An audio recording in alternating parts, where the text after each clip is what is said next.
महाराष्ट्रातील गणपती मंदिरांबद्दल तुम्ही खूप ऐकलं असेल, पण छत्रपती संभाजीनगर जिल्ह्यातल्या शेंदूरवादा गावात वसलेल्या या गणपतीची गोष्ट काही वेगळीच आहे। तब्बल 5000 वर्षांचा पुरातन वारसा लाभलेल्या या देवस्थानाला सिंदूरात्मक गणपती म्हणून ओळखले जाते।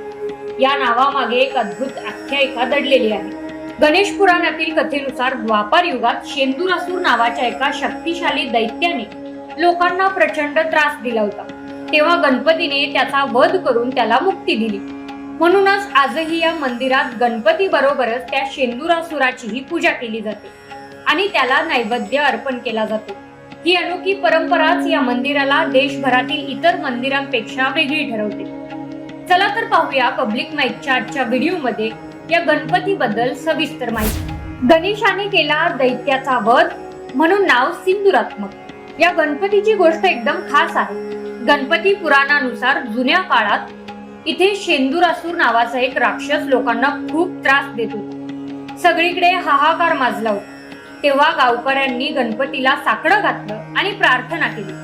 गणपतीने त्या राक्षसाचा वध केला, पण विशेष म्हणजे त्याचा उद्धारही केला। म्हणूनच या गणपतीला सिंदूरात्मक गणपती असं म्हणतात। आजही इथे गणपती सोबत त्या शेंदुरासुराचीही पूजा केली जाते आणि त्याला नैवेद्य दाखवला जातो। काय वेगळी आणि अनोखी परंपरा आहे ना।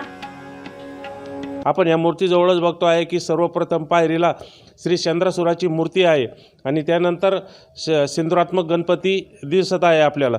या आख्यायिकानुसारच या गावाला प्रसिद्धी आलेली आहे। मूर्तीचा पुरातन वारसा आणि मंदिराची भव्यता।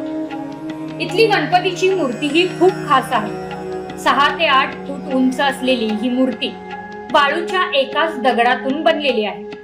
या मूर्तीची सर्वात मोठी खासियत म्हणजे ही दक्षिणमुखी आहे, जी खूप दुर्मिळ मानली जाते। मंदिराच्या समोर एक मोठं भगीरथी तीर्थकुंड आहे।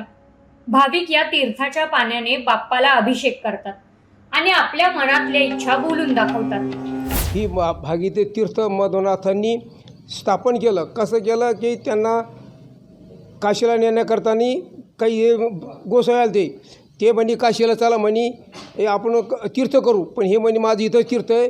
तर त्याच्यामुळे त्यांनी ही भागीरथी तीर्थ स्थापन केलं आणि त्या गोसाव्याचा कमंडलू तिथं हरला होता, तो इथं सापडला। भागीरथी म्हणजे तीर्थ पवित्र आहे। या शेंदुरात्मक गणपतीची कथा तुम्हाला कशी वाटली हे कमेंट बॉक्स मध्ये नक्कीच कळवा।